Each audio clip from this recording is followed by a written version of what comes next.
Danes v Pomurskem dnevniku. Jevšek potrjen za ministra. Košnja z ročno koso. V Sloveniji vse več klopov. Smrt Borisa Pahorja. Vreme jutri bo pretežno oblačno.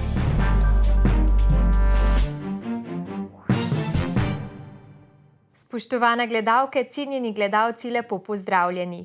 V soboto je v Ljubljani potekala seja, na kateri so se pred pristojnimi odbori in komisijo Državnega zbora predstavili kandidati za ministre. Med njimi je bil tudi soboški župan Aleksander Jevšek, ki je predstavil svoje stališče in strategije, ki jih namerava izvajati, vkolikor bo izvoljen za ministra. Jevšek je na zaslišanju pred odboroma Državnega zbora izpostavil nujnost koriščenja vseh sredstev za razvojni preboj ter pomembnost izvajanja kohezijske politike. Govoril je tudi o nujnih popravkih za okrevanje in odpornost ter zmanjšanje razlik in kakovostno življenje. Zame kohezijska politika pomeni delovati tako, da iz različnih delov ustvariš skladno celoto.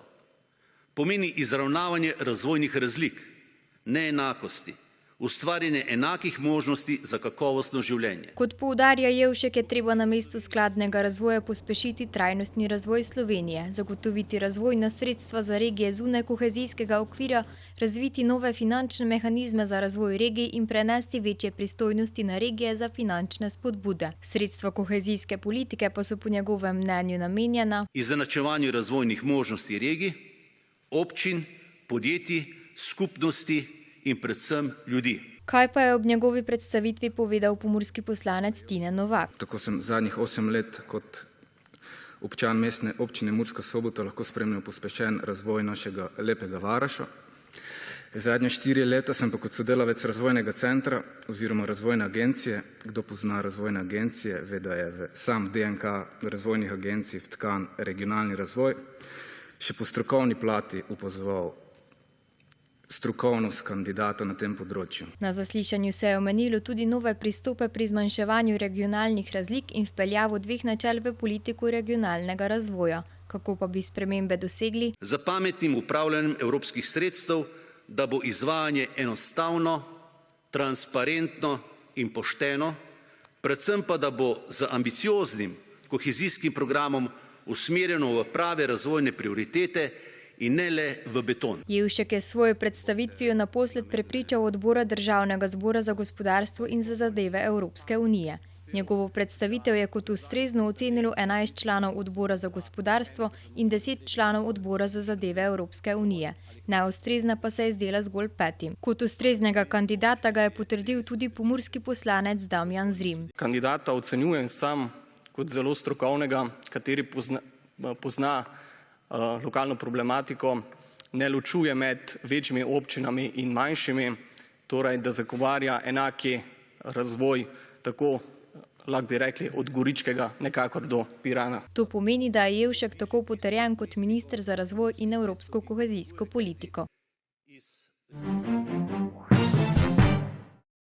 Pevsko društvo Selo je tudi letos organiziralo tekmovanje v košnji z ročno koso. To je potekalo v soboto v Selu na Goričkem. Udeležilo pa se ga je 22 tekmovalcev. Poglejmo, kako je potekalo tekmovanje in kaj se je dogajalo. Tekmovanje v košnji z ročno koso je v Selu potekalo že 12. po vrsti. Tekmovalci so se v košnji pomerili s koso standardne maksimalno 90 cm dolžine in sicer na parceli v velikosti širine 2 metrov ter dolžine 7 metrov.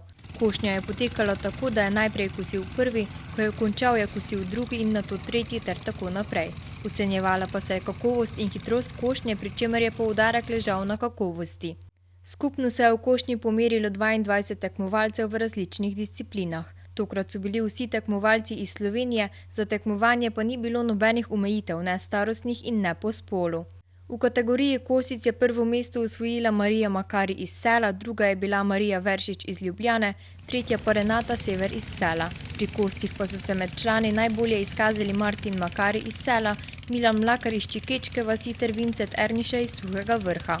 Tekmovanju je nato sledil še malo nogometni turnir z mednarodno udeležbo za velik pokal košnje, zvečer pa zabava na 12. noči koscev z Avseniki, na kateri se je zabavala številna množica.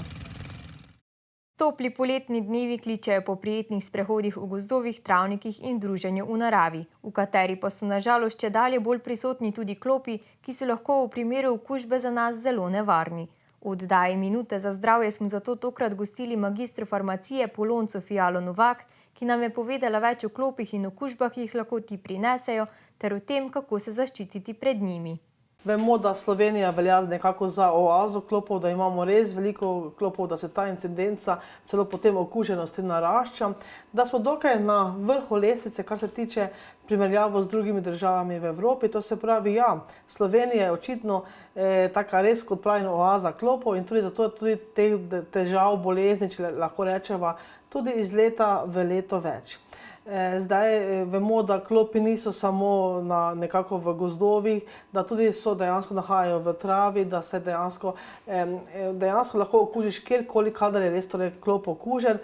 Tako da nekaj informacij na to temo danes verjamem, da ne bo odveč, da si bodo naši gledalci potem tudi lažje začrtali pot, da jih ne bo nekako ta strah, ki je pri ljudeh opažan, prisoten, kar se tiče okuženosti klopov, da jih ta strah torej ne bo odvrnil od obiska gozdov, od pohajkovanja v naravi, to se pravi nasplošno od družbe z narave. Pa je ta strah, ko ste omenili pred klopi? Slovenijo je danes preplavila žalostna novica, da je v 109. letu starosti umrl velikan slovenske književnosti Borut Pahor, ki je veljal za enega od najbolj prevajanih slovenskih avtorjev. In potem, ko sem na tujem prevedli, sem nekako postal aktualen tudi v Sloveniji.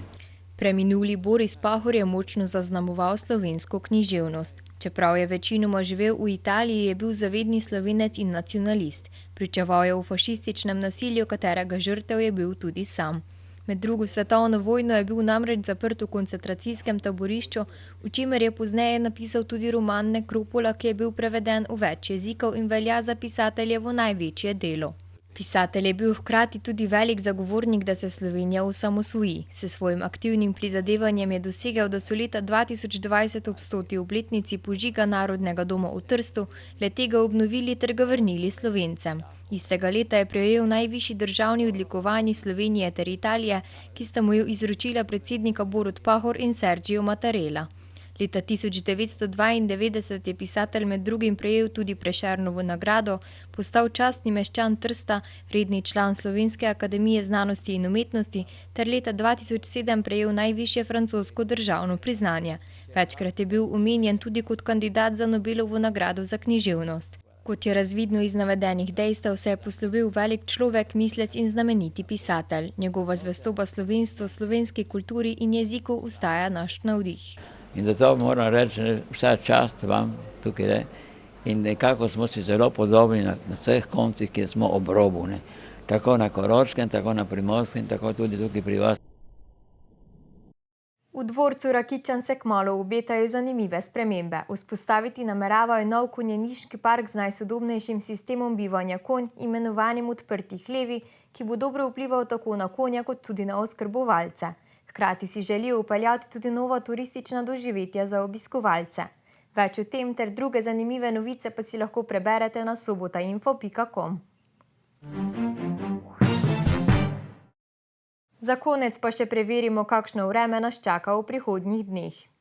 Danes smo imeli oblačen dan s temperaturami okrog 15 stopinj Celzija.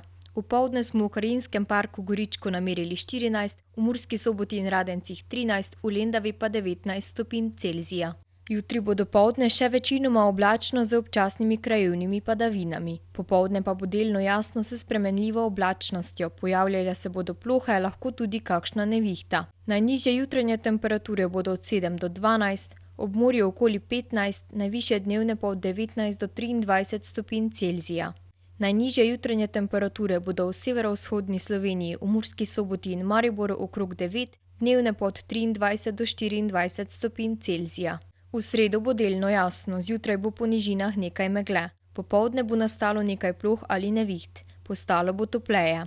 V četrtek bo večinoma sončno, popoldne predvsem v severni Sloveniji niso izključene nevihte. Temperature v naših krajih se bodo zjutraj gibale od 9 do 14, čez dan pa od 23 do 28 stopinj Celzija. To smo za vas pripravili v današnjem Pomurskem dnevniku. Več informacij pa najdete na naši spletni strani www.tvideja.si. Pridružite se nam tudi jutri, ko bo z vami Tamara.